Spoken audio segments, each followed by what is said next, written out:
Good morning, everyone, and a warm welcome to session 4 of the panel. This first panel this morning is on a regulatory focus on equity. And for those of you who aren't very familiar with this theme, what we're generally talking about is whether the benefits of regulation reach everyone who is in a particular industry or market. And equity, when it comes to competition regulation, isn't just about affordability and price. It's also about issues like access, whether innovation benefits all consumers or just some, whether consumers are willing to switch, and also equity not just between groups of consumers within a market, but between regions of a country, between countries, between continents. This is a very, very broad and a very interesting theme. And I'm delighted that we have 3 distinguished speakers and a distinguished discussant with us today. We have Andrew Burlinson from the University of Sheffield, Monica Giulietti from the University of Nottingham. We have Franco Mariuzzo from the Centre for Competition Policy, and our discussant is Stephan Gibson, who's a member of the Regulatory Policy Committee. So we're going to kick things off with Andrew Burlinson, who's going to talk to us about switching. Or the lack of it. Yeah, and the lack of, well, you're going to find out switching plays an interesting role in this story. So let's get started. Here we go. Right, so thank you very much for being here, especially attending so early. And also thanks to Peter, Sean, and CCP for inviting us, and an excellent day that we had yesterday. So it's very much appreciated. So this piece of work, it's an ongoing project or ongoing piece of a project that's funded by UKirk. So Monica, Mike Waterson, and postdoc have been working on this particular paper, which we call Don't Switch, Can't Switch. It's probably a little bit misleading in terms of the role of switching in the market or in this paper, but you'll see where it plays a role in the empirical strategy in a moment. And we're focusing on the impact of the energy price crisis on consumers. Just as an overview or a quick roadmap, we're going to go a little bit through the energy price crisis, not to dwell on it too much, because I'm pretty sure all of us experienced this to a large degree or to a certain degree over the last couple of years. But we need to at least look back retrospectively, not only at the energy price crisis as it took off following the war in Ukraine, but also a little bit before then to see how prices actually started to tick up even before we hit 2022. We're going to have a look at the research questions and the preliminary findings, research design, data methodology. We're going to revisit those findings, in particular in the context of the limitations of the data, which there are many. So we use smart meter data for this particular piece of work. And it's taken a long time, given the fact that this is secure level data. It's not easy to access, and it's also not easy to deal with. So or at least have in the back of your minds that smart meter data, it might sound smart, but actually there are a lot of measurement error that comes along with this, and a lot of, let's say, blood, sweat, and tears when it comes to cleaning and analyzing this type of data. And we're also going to discuss the next steps, because the data set that we've had access to only took us up to August 2021, but now we have access to data that extends to the end of 2023, so we can have a much more detailed view of the energy price crisis and how it's evolved over the last couple of years. So there was a crisis emerging. So I think most people would think the energy price crisis kicked off, and it did in a big way once the Ukraine-Russia conflict started. But if you actually look a bit closer towards the end of 2021, you already start to see prices ticking up. Now, this kind of, let's say, this was kind of more obvious in the UK compared to other European countries, because there was an impact, or a quite obvious impact, with regard to the retail energy sector. So why do we see prices starting to tick up? Well, we had a rise in wholesale prices, in particular due to bottlenecks. That's not only as we came out of lockdowns, there's a mismatch between demand and supply, but the tensions between Russia and Ukraine already started to feed into the supply of, or let's say shortage of supply of gas during that period of time. The UK had some specific issues compared to other European countries in terms of low wind speeds, also technical issues with regard to connectors to France. So all these things started to feed into the energy market. And the first impact, if you look back towards the end of 2021, actually was with regard to the retail side of the market, where approximately 30 suppliers, so it depends on the timing or where you look at the timing of the exit of these suppliers, exited the market. This affected around about 2 million households who were then, over a period of time, forced to go to a new supplier and also a new tariff as a result. Now, this is not just background to give you a bit of context, it's actually important for the empirical strategy, as you'll see in a moment's time. So, just to kind of give you a flavor of the evolution of prices, so we can see towards the end of 2021, prices already starting to tick up. And for those who have been following the issues related to the energy market or even just your energy bills, typically these types of price increases are seen from the point of view of a typical household. So it's not that the price cap actually caps the amount that you actually spend in total. It's on the unit rate and standing charges.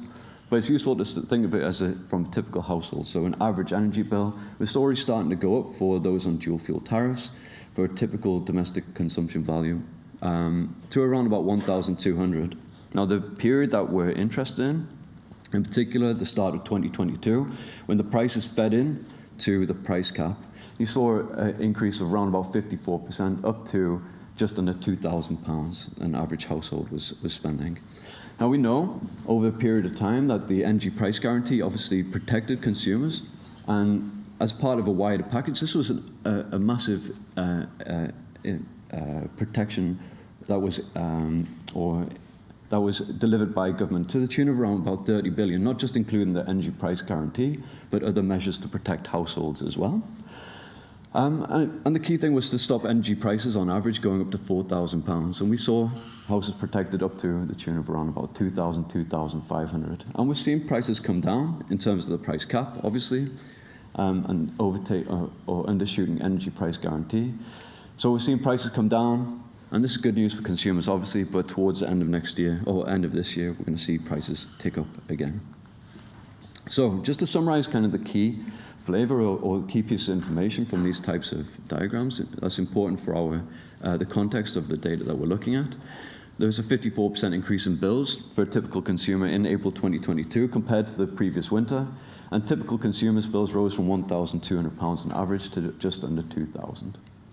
Now, another bit of context, and also just to provide you a flavor of what's going on in the market, but also is going to help you in terms of understanding our empirical strategy. This evolution in prices is important for the types of tariffs that are available on the market. So you can already start to see the black line ticking up. That represents fixed tariffs over a period of time between 2019 and 2024. And just towards the end of 2021, we saw that fixed tariffs actually started to become more expensive than standard variable tariffs. And you can see by the red line that an evolution of standard variable tariffs follows closely the blue dots. That's the price cap.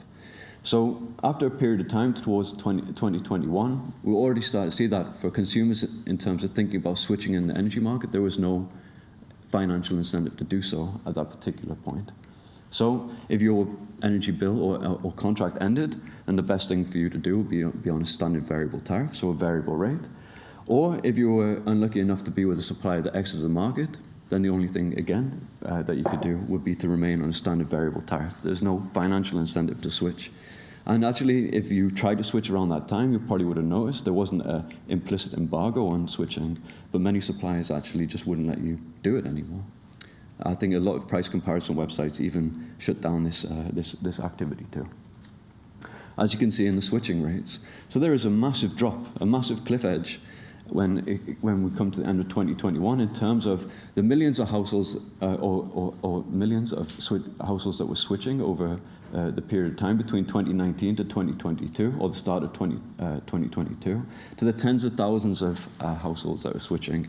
And again, in terms of who was switching or why, a lot of switching might have been happening on non-price-based factors. So there was still an element of being able to switch during that period of time, but the likelihood that you're doing it on the base of price is very limited. So again, this is just to give you a bit of context, but it's important for our empirical strategy. So keep these two figures in the back of your mind. So the kind of so what question before we get into the results and also the empirical analysis is that energy bills obviously became very unaffordable for households, not just some households experiencing unaffordability issues for the very first time, but for those who are already finding it quite difficult, they would have been in a much worse position than they would have already been. So if you look at the blue line, we can see the share of households who are spending more than 10% of their income on energy bills ticked up to about 40%, and obviously this is coming down. But over that period of time, the cost of living crisis obviously fed into the issues related to the cost of living in the UK. Now, for those who are into this type of definition issues, the low income, low energy efficiency, you can see it tracking below in the black dots. And obviously this is not picking up the same type of affordability issues compared to the 10% measure. So, energy was becoming more unaffordable. And also we can see with regard to what households were doing and trying to compensate the fact that their energy bills are rising, is debt and arrears have been rising over a period of time as well, between 2020 and 2023, to record levels of 3 billion. So this is roughly around 3 million households spending or being in debt or having debt and arrears of around about £1,000 each. So again, this is important context to think about, or to put into context the results that we find, because you probably think that gas and electricity, maybe they would, gas and electricity consumption maybe drop a lot more than we actually find. But there is, again, some issues that you have to take into account with regard to households relying on debt and arrears in order to compensate the fact that their energy bills or prices are going up. So what's the two research questions that we're interested in? Well, the first one is that we're interested clearly in the causal effect of the energy price crisis on GB gas and electricity consumers.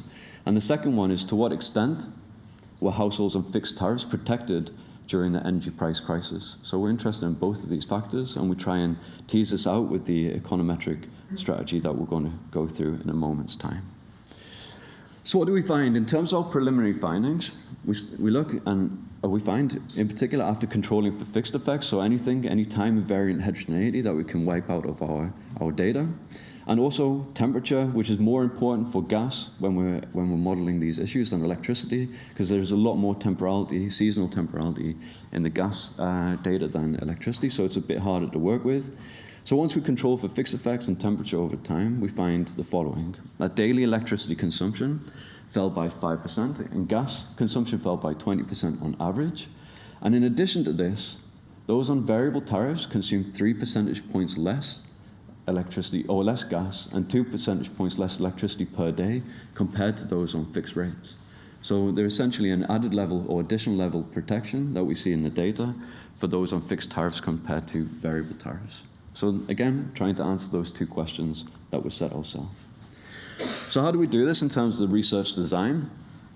Well, we leverage smart meter data, and again, we're going to get into some limitations of this later on. It's not easy to do. It sounds nice, but it's quite painful. We leverage smart meter data to analyze the impact of energy price on consumption.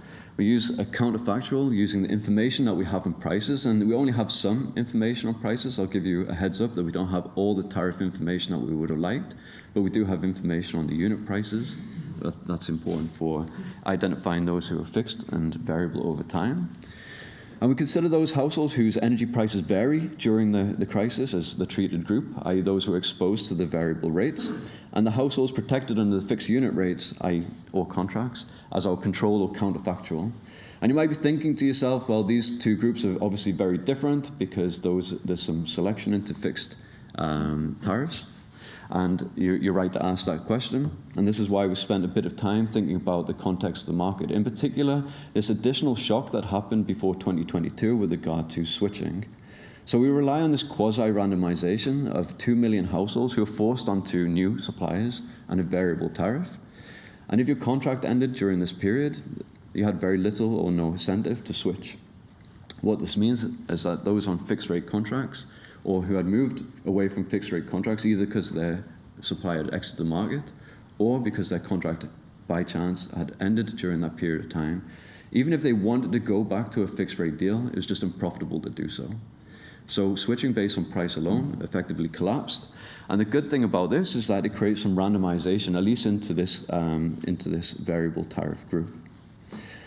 So there's one aspect in terms of kind of hand-waving and saying that this is plausible. The second aspect is to make sure that it's statistically plausible too. So we do some balancing tests to look at the average characteristics between these groups, and they balance overall, in particular with regard to important socio-demographic and housing characteristics. They're less balanced in terms of age, so over 65 it looks like they're more likely to be on a variable tariff than a fixed one. and they're more likely to be retired compared to being in full-time. But the interesting thing about this is that when we look at the longer, when we use the data set that's now become available to 2023, they balance even better, these statistics. And that's partially due to the fact that those who have exited, who've been on suppliers that exited the market, it takes some time for them to move away from their supplier onto a new supplier and a variable tariff.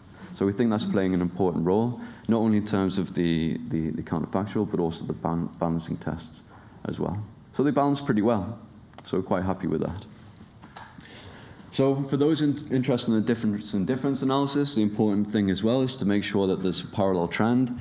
And we show that there is a parallel trend not only for electricity, but also for gas consumption too. It's clear from the pictures, but also we can show that statistically as well. So I'll skip over that. But if you're interested in that element, you can ask me after in the questions or after during lunch. So now where do we get this data from? So the smart meter data is contained in the Smart Energy Research Lab, also known as CERL. You can access it via UKDS through a painful one-year process of going through many different applications and also legal documents with universities and so on. But it does offer us a novel opportunity to explore the impact of energy price crisis on household consumption, because it's meant to be a representative sample. There's around about 13,000 households, but obviously, the key caveat to this is that these are households with smart meters. There's a lot of households who don't have smart meters, so how genuine of a representation it is of GB, there's a bit of a question mark over that. But in terms of key socio-demographic groups, they have tried to at least make it representative in those regards. It's high-frequency data. We use daily aggregation, not only just because I think there's about 10 million observations in the data set we're working with at the moment. So in terms of just tractability, it's useful to use daily aggregation, but there's also key measurement error, which you can kind of bypass to a certain degree from moving away from half-hourly observations to daily observations. There's some data on consumption and tariff with some caveats, as we're going to discuss later. And the price data has only become recently available. So again, this offers a novel opportunity to really explore the impact of the energy price crisis. So we're using this 5th edition of data. So it gives us a viewpoint of, let's say, the start or initial start of the energy price crisis. So 2022 January to August 2022. There's some data on climate, that's variable over time, index of multiple deprivation we can control for temporally as well. But there's also some static information. Now, this data set was put together, perhaps maybe not in the mind of econometricians. So there's only a one-shot survey. So we know some household and property characteristics. We even have some energy price certificate information. But that's static. There's only one of those. It doesn't track the households over time. So we can't use the household information in a panel. So that's an important caveat to bear in mind. But it means that we can use this information in our pooled analysis and also compare this to what we find in our fixed effects results. So we have some summary statistics, and the key thing to take away from this is just to show you that the consumption data is at least reliable. On average, households consumed around about 11,000 kilowatt hours of gas per year and around 3,200 kilowatts of electricity per year. It's a little bit lower than anticipated, but as Ofgem have also shown, electricity and gas consumption has been decreasing over the last few years. So we observe active unit rates for gas and electricity and define fixed rates as those that are constant during 2022 and variable rates that exhibit at least one change during the period of interest. And again, we don't know exactly what tariff they're on, so we're relying on the observations of prices during this time to identify those who are on fixed rates and those on variable tariffs. So not to get into the methodology too much, but it's important to note that we're interested in two key parameters. We're interested in estimating the average effect of the crisis. That's captured by beta 2. It's on the dummy variable whether or not you're on you're in the period of the energy price crisis. So April onwards in 2022, compared to prior, January to March 2022, and also the interaction between this dummy variable and the treatment group. So whether you're on a standard variable tariff compared to the baseline group that you're on a fixed tariff. So interesting, the average effect of the energy price crisis that's captured by beta 2, the coefficient on beta 2. And also we're interested in beta 3, which is the average treatment effect, i.e. the additional effect of being on a fixed rate tariff compared to a variable one. So the average, just to kind of recap that important point, the average treatment effect captures the additional impact of the energy price crisis on those exposed to the price shock, i.e. those on variable rates compared to those that have been protected over that period of time. So what do we control for? Like I said, we only can control for so much in terms of temporal information, but we can control for regional and time effects. So we include either geographical region or LSOAs, so we play around with both of those. We also include a range of time effects, so daily, weekly time effects as well. We also include trends, quadratic trends, and so on. And we also take advantage of the static survey data, household and housing information, EPC information, that we can at least use in our pooled regressions. We use different standard error clusterings, they're robust to household level, different other clustering aggregations, and even without clustering as well. So the primary results, or preliminary results that we need to discuss, is to focus mainly on Model 1, which doesn't capture anything with regard to regional effects, LSOA, time effects, and so on. Where we're obviously taking, if you look at the first coefficient that we estimate quite a large effect, i.e. we're capturing a lot of the seasonality or reduction in gas, which would suggest that over the first period of the energy price crisis, there was a 170% decrease in gas, which is obviously taken into account.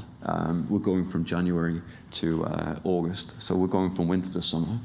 So it's important to take into account the seasonality, and when we do, not only in the pooled regressions, but also the fixed effects regressions, we actually see a much more reasonable estimate that the energy price crisis led to a causal or a decrease of 20% in gas consumption.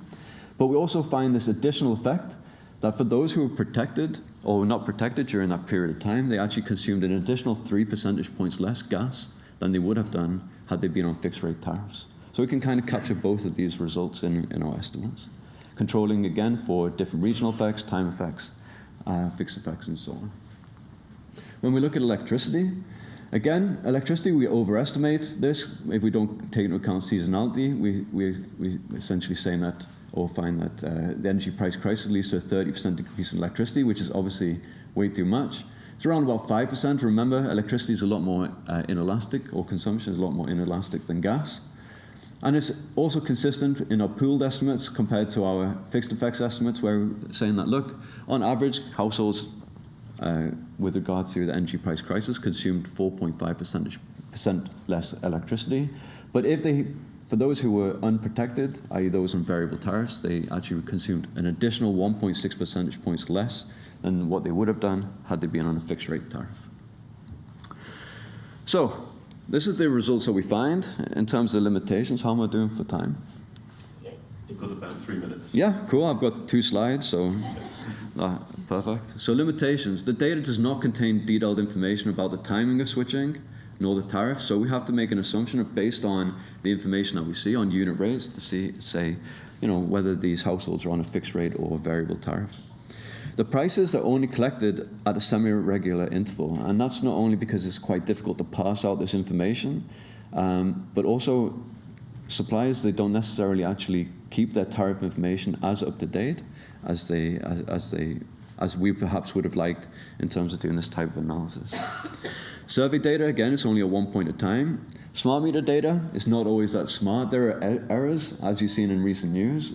And there's even more measurement error that's been introduced in the most recent series because UCL have basically taken the data collection and management in-house. So there's been a move from UKDS to UCL, and that's also introduced a new set of measurement error that we have to deal with as well. So the next steps. So we need to extend the analysis so we can actually see a better picture of the energy price crisis and how it evolved past August 2022. We've had a quick look at this, so I've done a fair bit of work in terms of cleaning this new 6th edition, and the results are consistent, except for what we find with the additional data, as you would probably expect, is that we find larger estimates than we currently do, which would make sense given the fact that the price increases really, or the large price increases actually fed through to consumers in October 2022 compared to April 2022. We can also use some new household survey information that's being collected. In particular, they've got some information about payment methods, so we can identify who's on prepayment meters, and I think that's an important aspect that we need to control for, and we currently don't. And we also need to re-estimate these models using different windows. So perhaps instead of looking at April 2022 as a start, we can look at the start of the Ukraine war, so in February.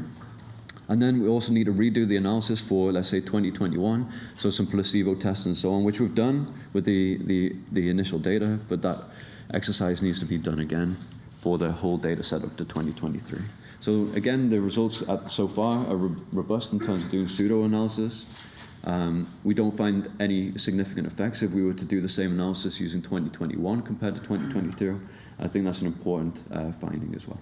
And that's it. Hopefully I'm on time. Thanks very much. Brilliant. Thank you for listening. Okay. Thank you, Andrew. Any questions from the audience? So if you could just wait for a microphone so that people online can hear. And if you wouldn't mind just telling us who you are and where you're from, please. Hi, Joe Perkins from FTI Consulting, but previously at Ofgem. So I was interested, really interesting paper, but I was interested in kind of what the distributional breakdown is, I guess, and in particular, is this kind of people stopping heating their swimming pools, for instance, that you might think is fine, or is this people, going down to perhaps dangerously low temperatures in the winter, which you might be much more worried about? I don't know if you've got any results on that. Yeah, so we've started doing, let's say, a heterogeneous analysis, breaking down by index of multiple deprivation, for example, and we find there's maybe like a U-shaped relationship, that the people who are cutting back are those at the lowest and highest end of the spectrum. Probably for what you've almost described, that maybe those who are at the highest end of the spectrum are saying, okay, yeah, let's shut down the swimming pool element. And then for those on lowest incomes are trying to find ways to cut back, because they're not only faced with increase in energy bills, but also other factors as well, cost of housing, cost of food, and so on. So yeah, we've started to pick up some of that. We've started to look at other demographic breakdowns as well, but I think the most interesting is from the income point of view, like you've described. So the welfare impact, particularly for those poorer groups, is potentially quite dramatic, I guess. Absolutely. I think so some of the effects, especially the additional effect that we see, the average treatment effect, it sounds small, right? 3% reduction in electricity, maybe 4% reduction in gas.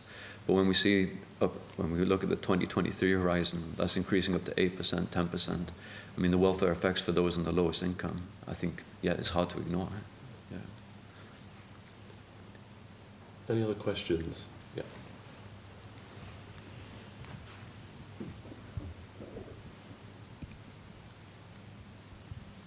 Hi, I am Israel. I am an economist at the Payment Systems Regulator.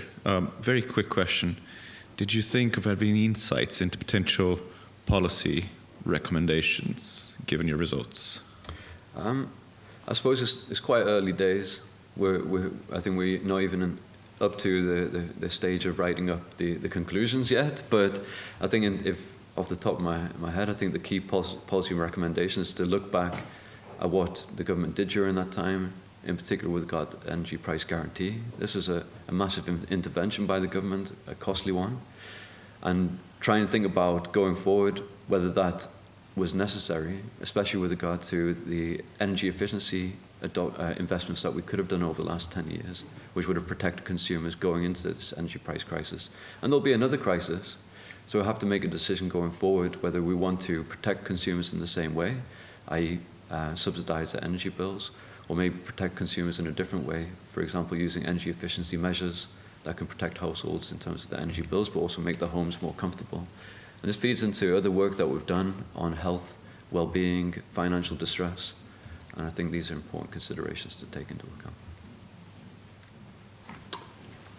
Okay, I just have one quick question before we move on to the next speaker, because it's quite important to the sequencing that you described at the beginning.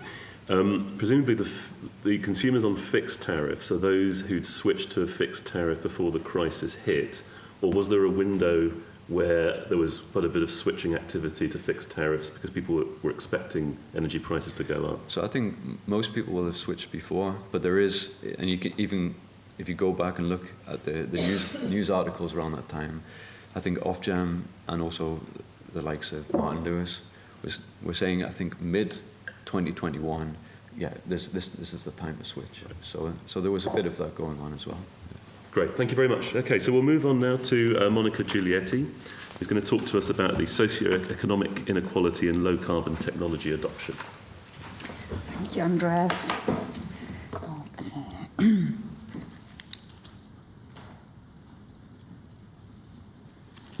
I'll just move on.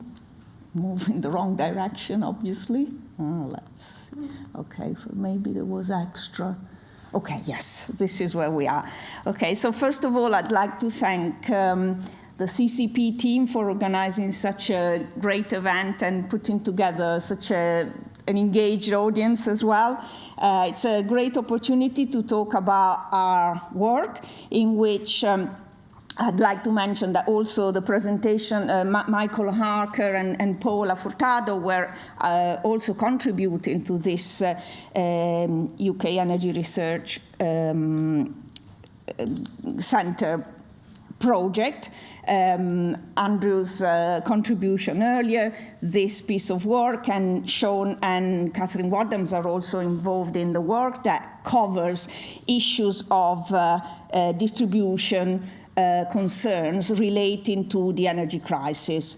My particular talk today tries to look at technology adoption and, in general, the ability of different parts of society to contribute to the transition to net zero through adoption of low-carbon technologies. I will provide some motivation for our work and just a bit of background. I should mention that Apostolos Davilas is also one of the key contributors to the work, together with Andrea and myself.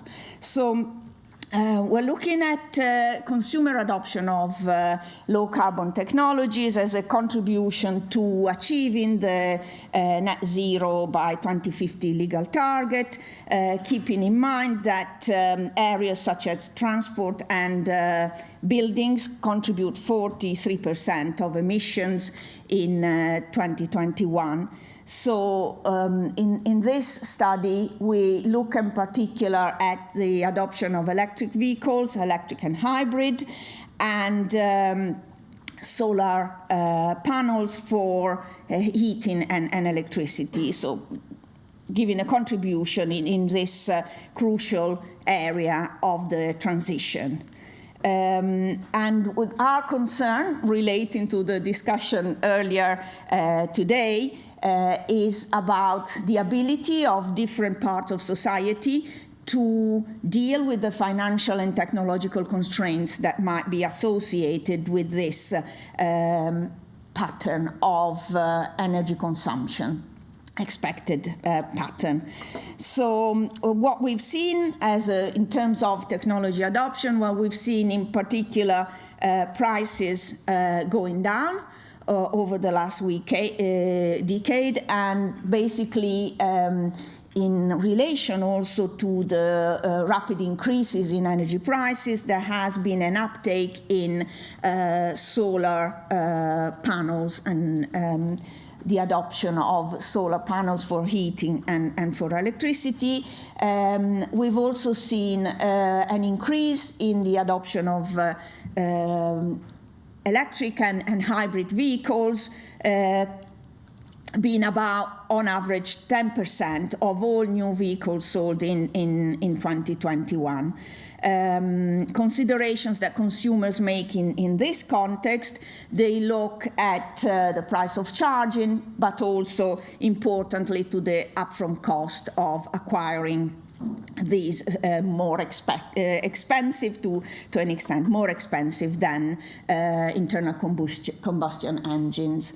So these considerations. So we've seen from the policy side of things, we're all aware that there has been a slight delay in the ban on internal combustion engine cars, and there's also a shift to the future in terms of home energy efficiency, reaching targets for heat pumps installation and all of that. But the general policy direction is towards a need and a necessity of action in terms of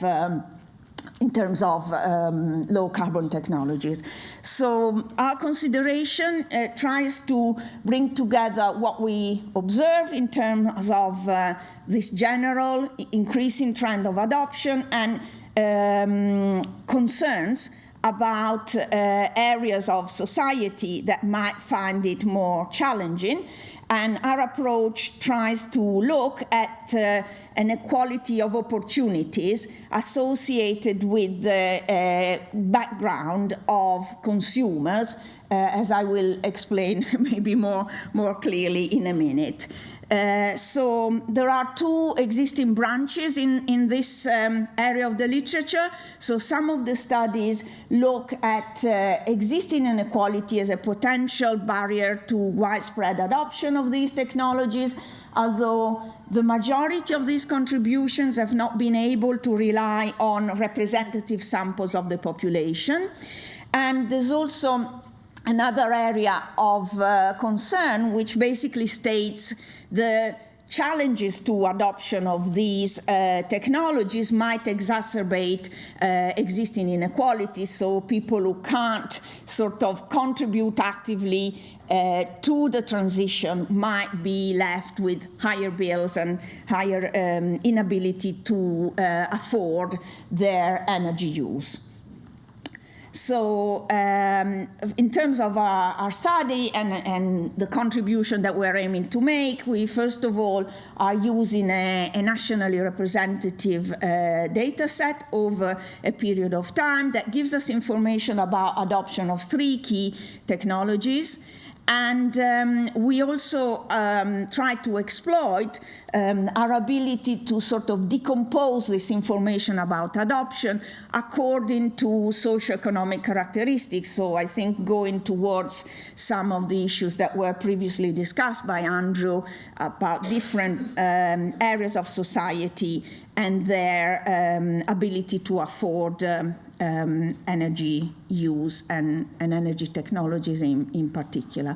So the research that I will briefly present in a minute looks at longitudinal sequences of adoption patterns, so over a period of time, which as a general trend confirms this tendency to adopt low carbon technologies, but also, interestingly, a reduction in socioeconomic inequalities. So let's say that the adoption of these technologies has become slightly more widespread across the distributional pattern of society. So less let's say, more disadvantaged parts of society are able to start investing in these technologies. And to further analyze the dimensions of these socioeconomic inequality, we look at specific characteristics related to individual circumstances, so parental background, parental occupation, age and birth cohort, and a variety of these factors, trying to figure out to what extent they contribute to this inequality in adoption patterns. The basic message that we want to pass is about identifying how early life circumstances that are to an extent outside an individual's control might affect the ability and willingness to adopt later in life, keeping in mind that this is the sort of early life family circumstances or individual circumstances are perceived as the most unfair set of factors contributing to inequality. So something that is outside an individual's ability to sort of make specific decisions about these issues. Briefly, not to bore you excessively, we're basically saying that circumstances, let's say the decision to adopt these technologies will depend on an individual set of circumstances and their individual effort. And so this relationship down here, the equation here, basically says our propensity to adopt will depend on our individual circumstances and also on effort, which itself is conditioned by starting circumstances, and therefore, through a variety of theoretical results, it is actually possible to say that, in general, we can try and link adoption patterns to starting early life circumstances without having to measure effort in particular.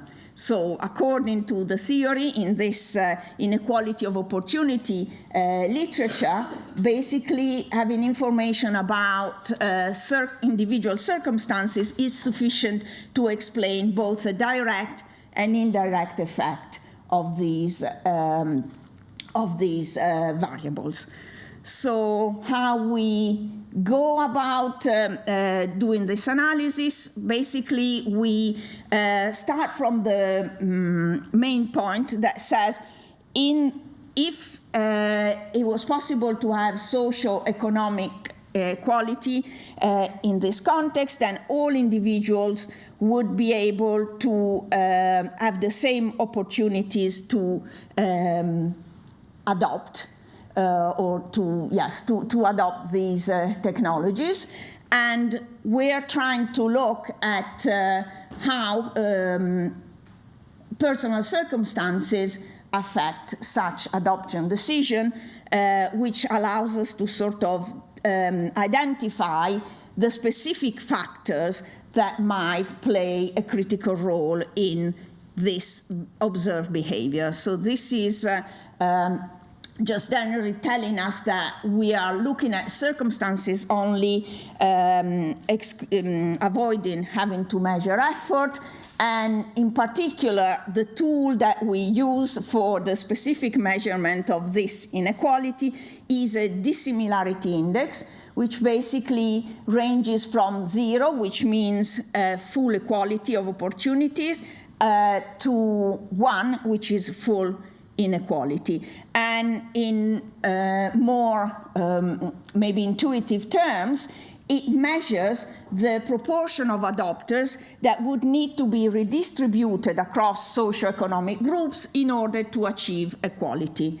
And I'll spare you the rest of the description of the technical issues. So we use data from 2 waves of the Understanding Society longitudinal study of UK households that in 2 specific waves or 2 specific issues has covered information about environmental related behavior, so tells us about these amounts of adoptions.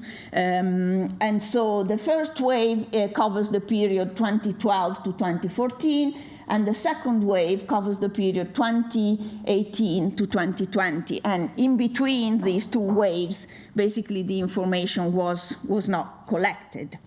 We try as much as possible to follow the same household across this period of time, so we decided to sort of identify the participants that were present in both waves, And overall, this brings us to a sample of about 21,000 individuals covered in our study.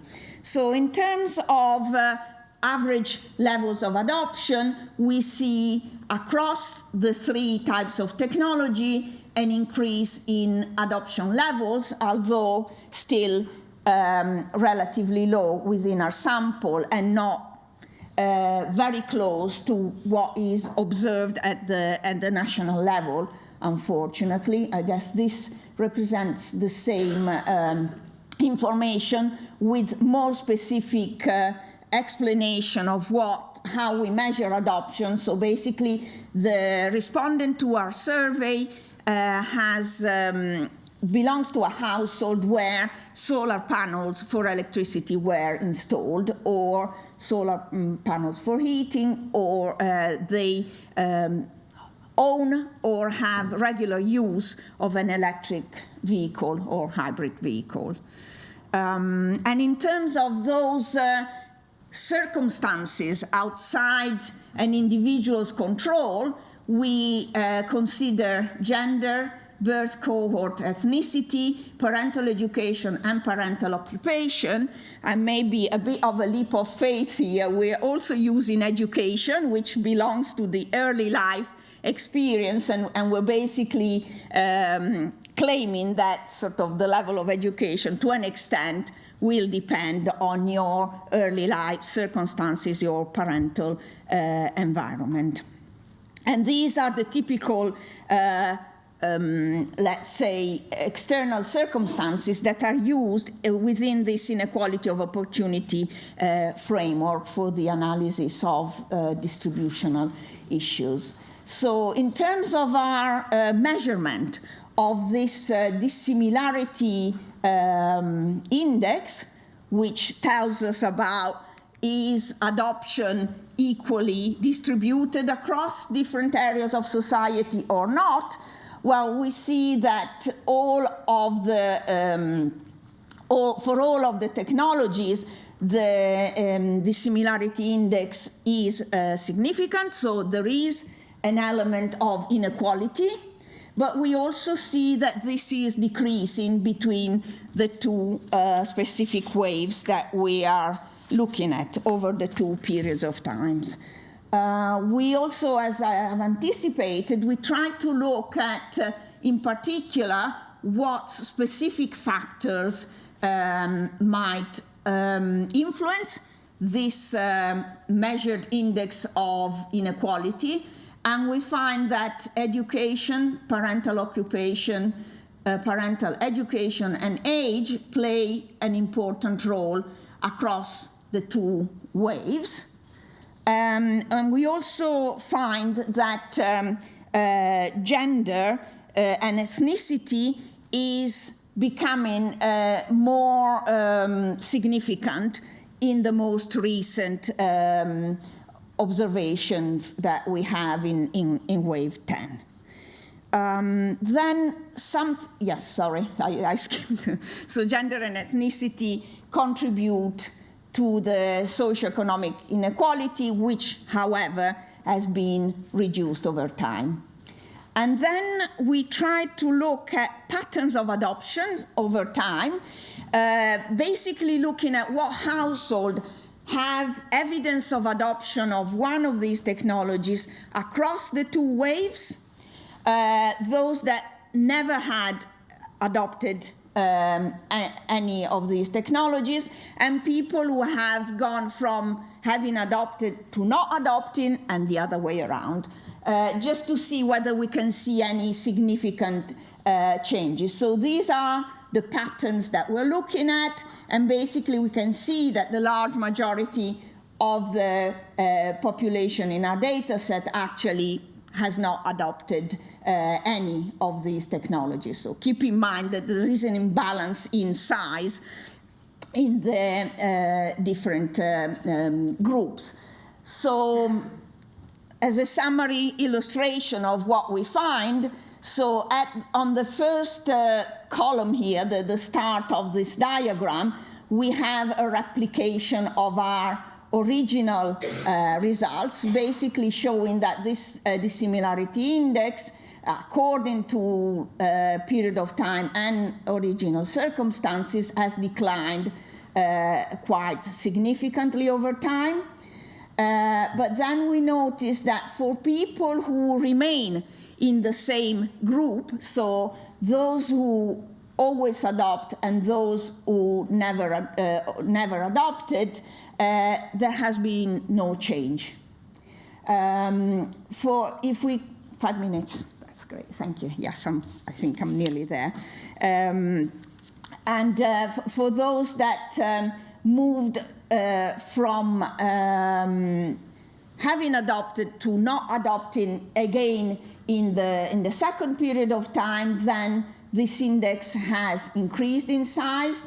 And interestingly, basically the new adopters, people who didn't adopt in 2012 but have adopted in 2018, say then this inequality index has declined quite significantly. So a kind of indication that the new adopters might be amongst the less advantaged social groups compared to past period of times. Okay, these are not needed. So to summarize on the main results, well, first of all, we have confirmed evidence that the level of inequality has decreased over time. But also we find that birth cohort, education, and parental education and occupation remain the key drivers of this inequality of opportunities of adoption. Gender and ethnicity are becoming a growing contribution. We also find that socioeconomic inequality is highest for those groups that are persistently adopting or non-adopting, so groups that remain stable over a period of time, and innovators that have abandoned or have stopped investing in low-carbon technologies tend to be from the most disadvantaged socioeconomic groups, while more recent adopters have contributed to reducing the level of socioeconomic inequality. And just to finish off, some consideration about policies, I guess, chime with discussion that were, or issues that were raised with the previous presentation. Basically, there is, in our view, there is an opportunity to consider targeting specific socioeconomic groups to mitigate inequalities in adoption. So in order to promote this achievement of the net zero target at the broadest possible level, an important point that has been discussed in the literature is about whether it is actually efficient for individuals to adopt, or whether for particular areas of society, the community level or utility level investment of these technologies would actually be a better way of addressing the issue. And finally, reconfirming the idea that being unable to invest in these technologies might strengthen the concern about being unable to keep up with the transition. More generally, also strengthening intergenerational differences over time. Thank you very much. I don't know whether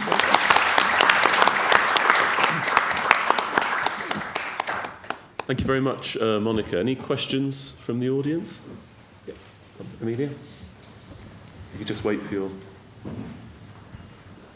microphone. My question is kind of linked to that the pictures on your final slide, actually, which is, it strikes me there's at least 3 reasons why you might get your result. One is a kind of don't have enough money. Mm-hmm. Some of these technologies are quite expensive, or at least they have a strong, big upfront investment cost. Another could be cultural, but another could be housing stock. So that kind of house there is where some sorts of people live, but actually a lot of the more lower income people might live in big, huge tower blocks where there's absolutely no potential for them to stick anything on the roof, or indeed any potential for them to really plug in a car anywhere. Yes. So I just wondered if you'd done any, if there was any potential within your data to analyse on the basis of housing stock. Yes, I think Understanding Society has some information about property, and that's certainly a very good point. I was also thinking that actually there are very interesting examples of like building blocks where they have had like communal investment and even creating local energy communities. So that's certainly an area that might actually address the issue without having to wait for these, say, individuals on their own having to look into this. And yes, and certainly I think the charging point issue is also relevant, I think, across a broad part of society, not necessarily just the most vulnerable. I mean, you have to be able to have the certainty of charging. And that's surely a barrier. Yes, that's true. But yes, I think looking into the features of the property is potentially an area that we can look at. I think the important thing to bear in mind with this type of approach is that these characteristics are seen as beyond the individual's control, and they don't exclude any of the things that you've just mentioned. So the results are implicitly taking into account the indirect effects of maybe having a lower income, where you live, and potentially, you know, we can't capture ethnicity. But it might go to policy, because actually if it's down to the housing stock, then giving subsidies won't make any difference. So. Yeah. Oh yeah, for sure. Yeah. For sure. Parasite. One quick question about your data. I may have misunderstood this, but I think you said some of the houses or some of the people went through unadopting, that they had it in 2004 and by 2010 or 12 they had unadopted. How does that happen with houses? I can see with a car you can sell it off, perhaps. Yeah. Could it be that they've actually just moved their house or something? I don't think it was explained clearly by me, but I think it means you were an adopter, maybe you installed solar panel, and that's where you stopped. You don't continue being an adopter, so you haven't, in the meantime, maybe bought an electric car. That's how the data is measured, isn't it? There's also movement within Understanding Society. Don't always live in the same place. But if somebody is moving it, they shouldn't then be classified as unadopting. Yeah. Oh, absolutely. They should be then dropped out of the sample or something like that.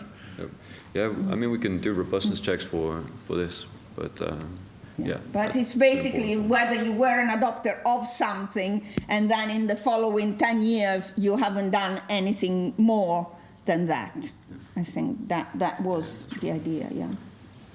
Thanks very much. Before we move on, just a couple of observations from me. The first one is that on age, one of the issues with solar panels is you have to be confident you're going to live in the house long enough to reap the benefits of the investment. So younger people who are in more tenuous employment situations who might have to move might be less willing to adopt for those reasons. And on the community solutions point, one interesting thing I know from living in Norfolk is a surprising number of towns and villages don't have natural gas, they rely on heating oil. And there's actually cooperatives where thousands of rural consumers buy heating oil collectively to get a better price. So interestingly, the infrastructure and the network's already there that could be switched to adopting solar panels or green energy. Okay, thank you very much. So we're going to move on to our third speaker, who is Franco Mariuzzo, who's going to talk to us about incidental distributional impacts, concentration, regulation, and competition policy. Yeah, so thank you so much, and thank you so much for the organizer. I would like to thank you, Sean Ennis, for setting up this great conference, and then a contribution by, if you want, our administrators, and they've done a great job, and Peter and Giulietti in particular. Everything has worked fine up to now, so now we move into something different, and hopefully I'll find the presentation. Okay, let me start talking about, the title tells a little bit what it is about. It is about distributional impacts. We're trying to look into if you want concentrations, into regulations and competition policy, and bringing this together, where can we go to, okay? So as an economist, I will start immediately to talk what is the research strategy, what is the identification strategy, okay? But this is a paper that I've been working with Professor Steve Davis as a dear friend, and then most of you here in the room already know he passed away almost 2 years ago. And the idea started with him, and we had lots of fun together to trying to set it up.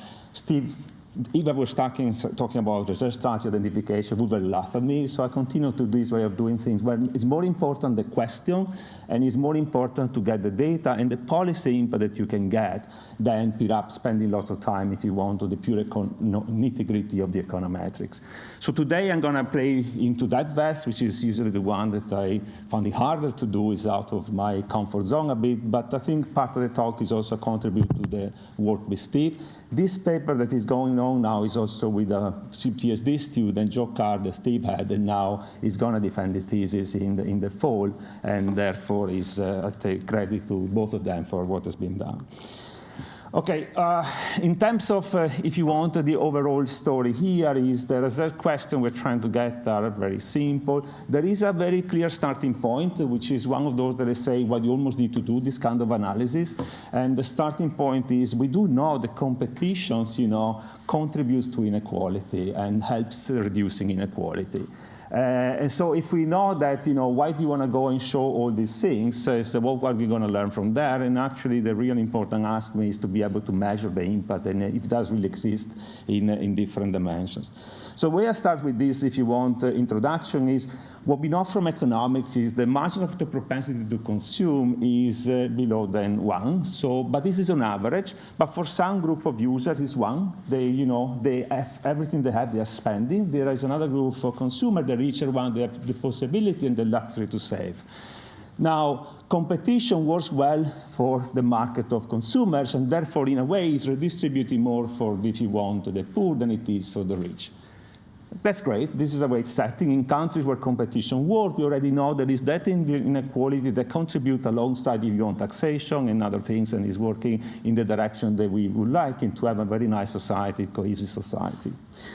So in this setting, let's say we're going to go one step, and we want to show now some data that simply see if that is the truth. So the first analysis go back into relate concentration with, if you want, inequality, and to see that kind of evidence. This is work that started with truly with Steve, and it builds up from what we call in the literature of industrial organization the structured conduct performance from the 40s and 50s, when econometrics were very, very basic. You can get a couple of papers, you solve everything. So it's building up on that, but I think the message that we get out of that is pretty striking. I mean, from my point of view, it's already tells a little bit of a story. Yet, then you need to believe, the concentration has to do with competition. This is another challenge that we build it up.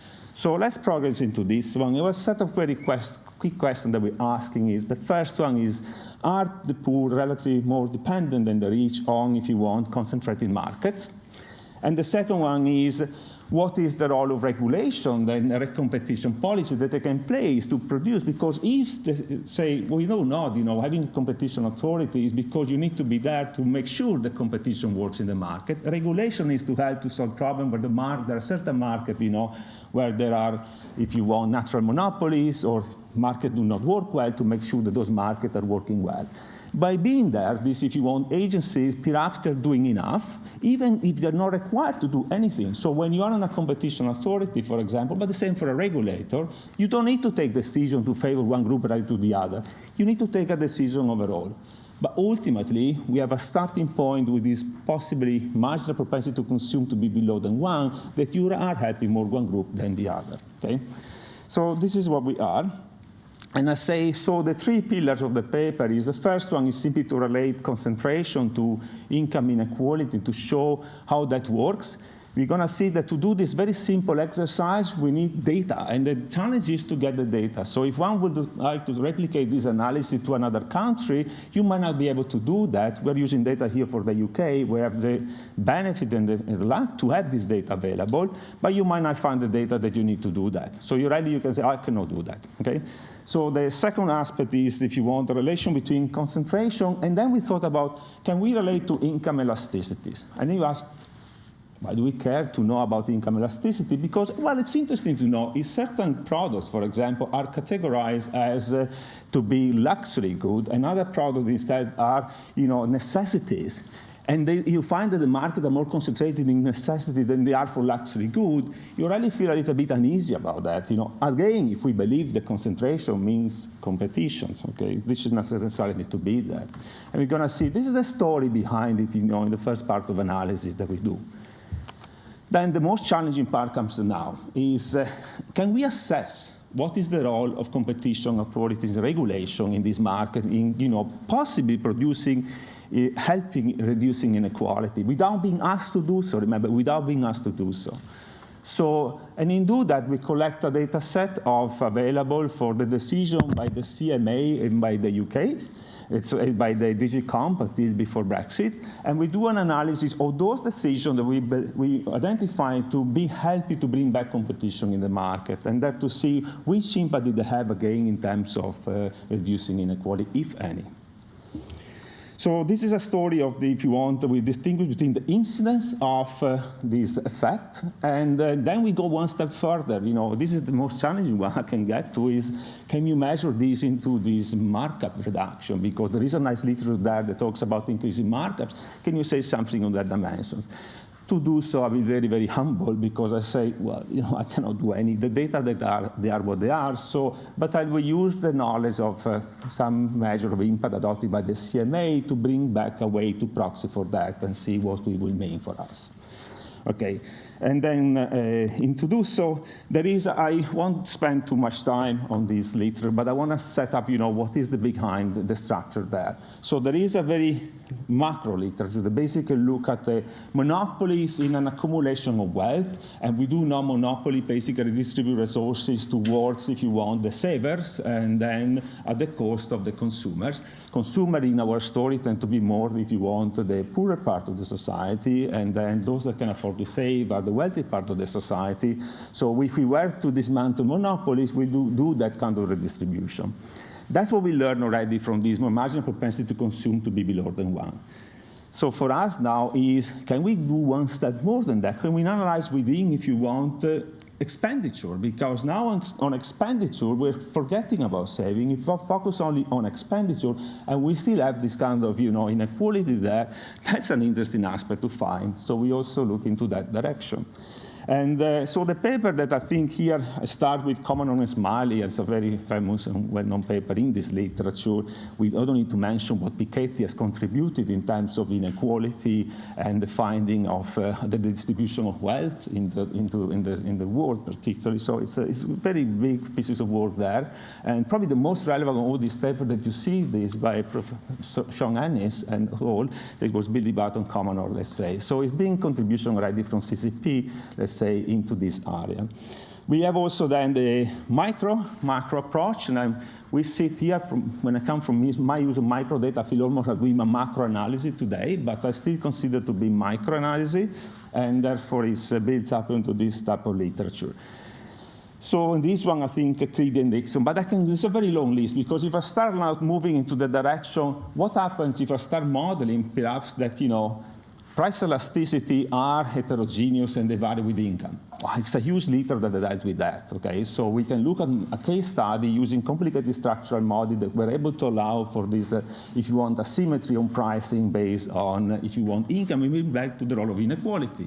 Okay, there are lots of papers there as well. But 2 papers I want to highlight that I think for the story of this paper are extremely connected to, and the one is by Becker and Salop in 2015. It's a very nice paper, I recommend reading. It's also very well written, and the work by Ezraki et al. At Oxford, that they got a grant to work on this one. So these former one, they go back on the role of competition policy and regulation. So the first one got the insight on where to work, and the paper by Becker and Sala went one step further because it was claiming, can now competition authority be asked, for example, to reduce, if you want, inequality? The same could be asked, regulator be asked to do so when they choose the cases, to have that in mind. Indirectly, they can do that, but there is nothing in right there to do. It's not in the guidelines. So in the RAC instead, they're trying to do something similar to what we're doing in one part of our analysis, where they take some data and they do which kind of effect it would have. Okay? So we bring together this type of literature in this case, and as usual, I will put also my results, as everyone does as an economist, but Steve didn't like that. He liked the story to come at the end. So you need to be a little bit with me a little bit longer to know what is happening here. But I gave you already lots of information, know the direction of everything. You don't need to see a little bit where the numbers are, and that's it. Wait. So what's the data that we're going to use here? And this is a little bit a challenge is to work with this data and bring this data that has been created for different reasons to put them together. So the first one is the living cost and food, if you want, survey. This was the household expenditure survey. So this is UK data. It's about a micro survey of 24,000, I think, individuals that are surveyed. But what's very important for us is they basically, the ONS, the Office of National Statistics, breaks down, if you want, expenditure, and very itemized expenditure by income deciles. Okay, so this is great. Okay, we get that one as a starting point, and we have a set of certain categories there that is available for us to use. Okay, so we have information. Think about an standard industry classification of 4 available on when we go to this breakdown of category. And we have 136 products available, so think about 136 markets for us. And out of these, because of limited information to get this segmentation by different deciles, we're able to use 109 out of those. Okay, so this is, think about, those are the number of markets that we're going to work with here. We have the data for the period, there are yearly data available for 2015 to 18. It takes a little bit of time to release. You don't get release the data the following year. It takes three or 4 years. I can't remember what's the lag on getting access to the data, but that's, we used this one when we started working on this project. Okay, then we have another important piece of information that we could use that was very important for us, which was this data concentration at the 5-digit level markets, okay? And this is coming from what used to be base, and therefore it's very important information now, because remember, we have information on income deciles, and we have that information on concentration. Now we need only to match this expenditure categories or markets to the other markets. So once we've done that matching, then we can already simply produce the results. It doesn't take long. And I'm not talking about sophisticated matching here, so don't think about very, very basic stuff, something that will make Steve happy. And also myself, actually, in this case. So, and then we put up the decision by the DG Comp and by the UK, and we simply analyze those, and we just, out of the market that we have available, identify what are the markets that, had they not been regulated, we would have found natural monopolies there, and we simply identify these. So this analysis here that I'm going to describe to you, I think is weaker in terms of what we do for the regulation part, because we're not able to collect all the decisions of regulators, but so it's richer in that respect for the competition authority side, because we have that available. Maybe discussion with some of you might help also to go to do more on the other, but for today, listen to the one small part of it. Okay, so as I say, there are some difficulties in the matching, because you have 5 digits available into these concentration data, 4 into the product category, but we measure to average when we have more than concentration category. So we do this, if you want, approximately matching what comes out of there. There is another challenge, which is I don't need to say that, when you think about market, and there's at least 60, 70 years of literature coming out of the structural after the structural counterperformance, the understanding is that the market, the way we're thought, they're far more complicated than what we do now. There is a vertical component in place. We cannot think of market in terms of, if you want, industry, manufacturing. We need to think also about a retailer. Retailer play an important role into that, and so we need to think how to integrate into our, role this vertical component. So into that, we distinguish between, retailers, when all retailer, we have data, we do a different analysis for manufacturer and services, and retailer and services, and we do retailer and service, we also segment, we give more weight to the large retailer, because as a user or consumer, you will tend to go more often to a supermarket to buy fish than you will go perhaps to the fishmonger to buy fish. Okay, and again, I don't want to go in the route, well, but that's not true. If you're wealthy, you go more to the fish market. No, this is our story, is to be represented also consumer story there. Now, I say there's another interesting aspect is, if you want, this part of the distinction of how do we weight, because ultimately we want to get an analysis, very simple analysis, but we're going to produce some weighted average of concentration by deciles of income, we have to start with. And then we question which way should we use? Should we weight, for example, households, or in this case, based on their income, or should they based on their expenditure? If we base them on their expenditure, the sum of the weights is 1. If you base them on income, the sum of weights is less than 1, because your part of saving is not part of expenditure in that case, okay? And we also know when you weight by income, you're giving more weight, if you want, to the poor than you're giving to the rich, okay? That's an aspect. So this is a little bit to give you a flavor of what the kind of SIC code to find in terms of, the retailing and we have available. We can do the matching on the manufacturing, and you see that there is different market that you can come across, or basically standard industry classification, so that you can come across between the two. Okay, so this is what has been done, and just a flavor only. These are the course categories of product that we have there. Remember, auto diesel, we have 136 products. Originally, we work with 109 of them, which is consistent to be our markets. And here we distinguish between, if you want to give a flavor, what's the average expenditure per week of consumers, an average consumer in this market, nothing more than that. I have a role of, if you want, in this case, also to give a flavor on concentrations, and we simply have very few markets that are, if you want, highly concentrated, with less than say 4 players, and then more markets tend to be more concentrated. So this is a way to translate, if you want, a measure of concentration, in this case, this HHI. If all firms were symmetric, it doesn't take long to divide that 10,000 by that number to get a rough idea how many firms you will meet in that market. Again, we distinguish between manufacturer and services in this table, so you can see concentration to vary by that. Okay, so far, nothing is interesting than what I said. So I have, this is the only equation. I don't know why I left it here. I apologize. I thought I was reading all the equation, but this stating is simply to say that ultimately I want to know what is a weighted measure of concentration by deciles that I can capture out of there using the weights that I told you. Either I use the weight as, if you want, the income or expenditure. And we do know that you use expenditure, you're basically, income, you're weighting more the poor than the rich for that product. But both of them we're using, and they give, in this case, similar results. Okay, first striking result. And this was already done so 3 years ago. We stay there in the desk. We still have to, I will finish the paper in the summer. The relation between concentration and, if you want, income is striking. It's obvious that there is this very negative slope. Whether I can use income as a weight or use expenditure on the weight, you get about the same negative slope.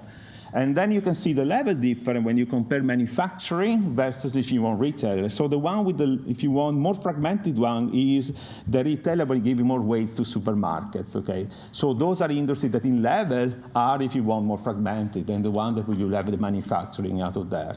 So if we believe more the last one in terms of to be the one which carries on more the results, this is telling that, perhaps the more or less concentrated market. But the gradient is negative. So we have found now one evidence of the poor are more exposed to concentrated market than are the rich. And I say this is shown for, I can't remember, this is income, but in the appendix we have the same table for the expanded, which is about the same. So no difference there. Now, we created the elasticities, and we estimated the elasticity. In this case, we're talking about the income elasticities because we want to identify which groups are necessity, which one are luxuries, and then we want to relate elasticities to concentration to see what happens there.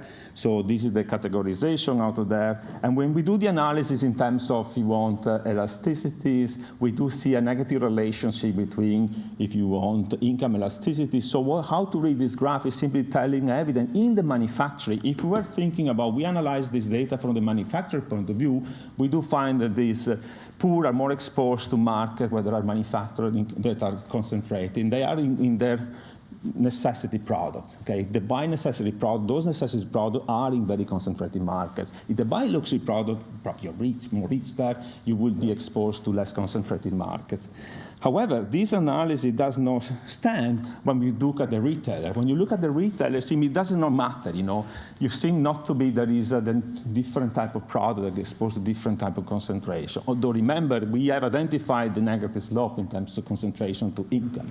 So this is one, if you want, minor result. Now, in terms of time, I think I forgot to check. Is that about 5 minutes? 5 minutes. Okay.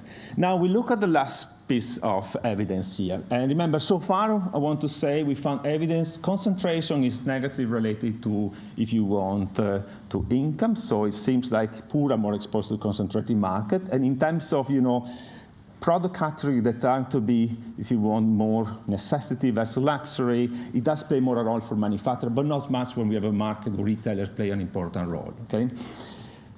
What is the role of competition policy? And then later, what is the role, if you want, of regulation in this market in terms of reducing inequality or not? So for this one, we're collecting the CMA decision during the period 2013 to 2018. The reason why we limited to this, we have decision for a longer time period, but we confined to this time window because remember, our data is 2015 to 2018, and where we have data both on concentration and expenditure.